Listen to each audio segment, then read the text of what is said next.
আপনার শ্বশুর বাড়িতে আপনার কিছু শুভাকাঙ্ক্ষী থাকবে।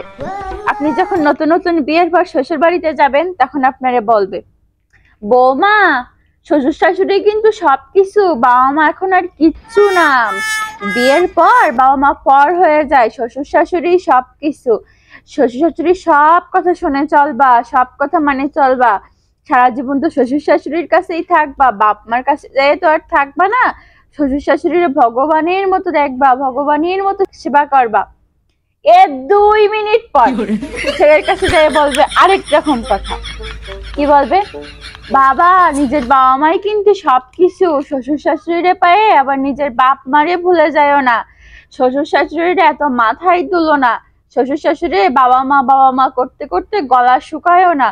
নিজের বাবা মাই কিন্তু সবকিছু, তোমার অনেক কষ্ট করে মানুষ করছে, অনেক কষ্ট করে বড় করছে তোমারে, তুমি যেন শ্বশুর শাশুড়ি পায়ে নিজের বাবা মারে ভুলে যাও না।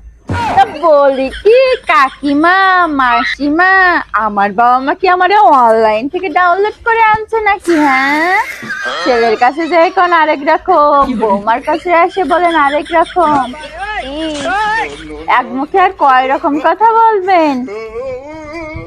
ছেলের বাবা মা ছেলেরে কষ্ট করে মানুষ করছে, আমার বাবা মা আমারে কষ্ট করে মানুষ করে নাই? আমার বাবা মা আমারে কষ্ট করে বড় করে নাই? তো ছেলের মানুষ করছে কষ্ট করে।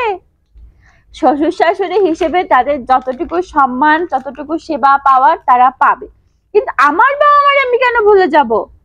আমার বাবা মা তো আমার কষ্ট করে মানুষ করছে, কষ্ট করে বড় করছে, কষ্ট করে বিয়ে দিছে, তাহলে আমার বাবা মারে আমি ভুলে যাব কেন? প্রতিটা সংসারে, প্রতিটা মেয়ের সংসারে কিছু কিছু মানুষ থাকবে কানে পিন ঢোকানোর জন্য।